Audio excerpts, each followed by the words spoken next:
이 소책자 중에 그리스도인의 삶의 올바른 동기라는 책을 읽게 됐습니다. 좀 이제 열심을 내다가 작년에 저도 등록을 하고 열심히를 내다가 이제 어떻게 습관적으로 이제 하던 남아있던 것들이 있었어요. 예를 들면 뭐 열심을 내서 수요 예배, 금요 예배 뭐 열심히 다 나오고 하고 있었지만 그 안에서 받는 은혜도 참 많았지만 때로는 그냥 의지적으로 오늘은 내가 수요일이니까 가야지, 금요일이니까 가야지 하고 좀 뭐라 그러지? 그냥 열심만 남은 것 같은 그렇게 나올 때도 많이 있었거든요. 근데 그거에 딱 저에게 가장 필요한 책이 아니었나 싶습니다. 그래서 다시 제 마음을 새롭게 할 수 있는 기회가 된 책이 되었습니다. 그리스도인의 삶의 올바른 동기에 대한 말씀이었는데요. 이 책에 이제 처음에 제가 몇 장 읽지는 못했는데 앞에 이제 목차를 쭉 보니까 동기를 세 가지로 이분은 나누어 주셨어요. 뭐였냐면 첫 번째는 우리가 하나님을 경외하는 마음이 있어야 되고 그것이 우리가 하나님을 경외함으로써 예배에 나오고 하나님을 사랑하는 것이 동기다. 그 다음에 두 번째는 하나님의 은혜를 올바로 알아야 된다. 그리고 세 번째는 그리스도 안에 있는 소망을 견고히 갖는 것. 이 세 가지가 이제 그리스도인으로서 하나님을 알아가는 바른 동기가 된다. 그런 것을 읽었고요. 그 다음에 이제 첫 번째로 첫 번째 챕터가 하나님을 경외하는 마음에 대한 거였습니다. 근데 경외한다는 것이 무엇인지 제가 잘 이제 그 개념을 알지 못했는데 여기에 정확하게 그것은 공포심이 아니고 어떤 두려운 관계가 아니고 그냥 부모님과 자녀의 관계로 생각하면 된다고 그렇게 써 있더라고요. 그래서 하나님은 사랑하시지만 또한 하나님의 절대적인 절대권과 권위를 인정하고 높이고 순종하는 것이 경외하는 것이다. 그렇게 알게 되었습니다.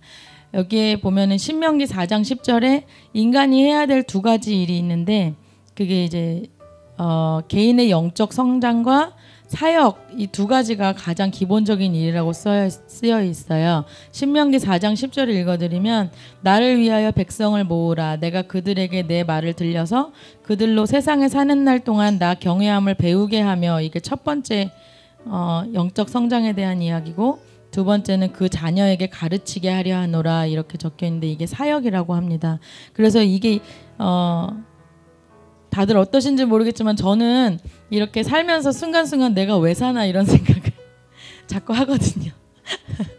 내가 왜 살고 있지 이런 생각을 종종 하는데 그럴 때 그런 질문에 어떤 답이 되었어요. 내가 왜 사느냐면 내가 영적 성장을 배워야 되고 날마다 배우고 그리고 또 사역을 해야 되기 때문에 내가 살고 있구나 이런 답을 또 얻었습니다. 그런데 이런 기본적인 일을 잘 해내려면 바로 하나님을 경외하는 마음을 가져야만 그런 일을 할 수 있다고 여기 이렇게 가르쳐주고 있었는데요.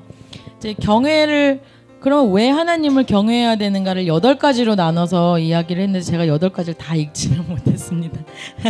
그 중에 몇 가지만 읽었는데 그것만 잠깐 말씀을 드리면 첫 번째는 창조주 하나님이시기 때문이라고 쓰여 있었습니다.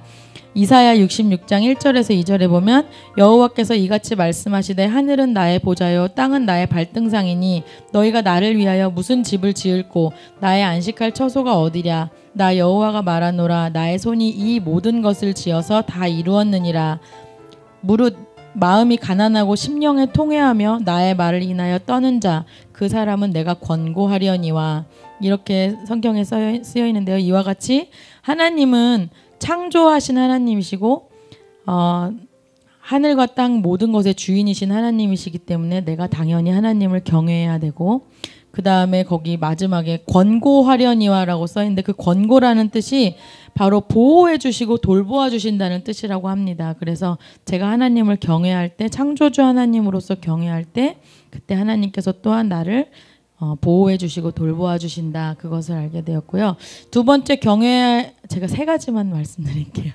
두 번째 경외해야 되는 이유는 그것이 바로 성경에 나와 있는 하나님의 명령이기 때문이라고 합니다. 신명기 10장 12절에 이스라엘아 내 하나님 여호와께서 내게 요구하시는 것이 무엇이냐 곧 내 하나님 여호와를 경외하여 모든 도를 행하고 이렇게 쓰여 있습니다. 그래서 우리는 하나님께서 우리에게 요구하시는 것이 무엇인지를 알고 바로 그것을 행해야 된다고 알게 되었습니다. 바로 이것은 가인과 아벨의 제사와 같은 예를 들 수 있는데요.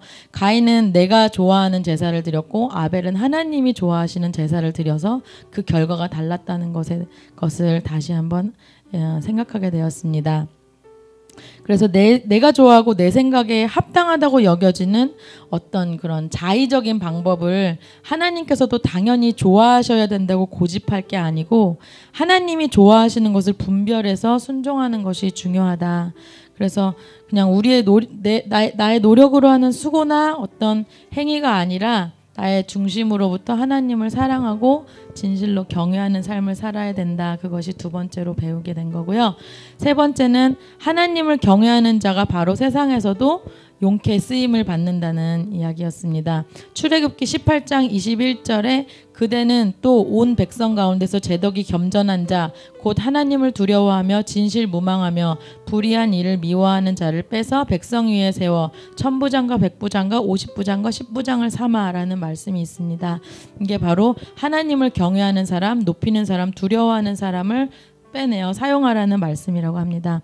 그래서 우리 마음에, 제 마음에 하나님을 경외하는 마음이 이제 결여되어 있으면 내가 이제 다른 사람보다 뭐가 잘났으니까, 뭐 내가 조금 더 잘 사니까, 내가 좀 공부 더 했으니까, 재능이 좀 더 있으니까, 그래서 하나님께 쓰임 받을 것이라고 생각하게 된다는 것입니다. 근데 그거는 큰 착각이고, 근데 그렇게 착각 가운데 오랫동안 세월을 허송하고 나서 이제 내가 잘 쓰일 줄 알았는데 결국은 별 볼 일 없는 나인 것을 알면 이제 낭망하게 되고, 그리고 자기에 대해서만 낭망하는 것이 아니고 나를 인정해주지 않은 다른 사람들을 원망하기까지 한다. 이 글을 보고 이게 내 모습이 아닌가 하고 또 회개를 하게 됐습니다.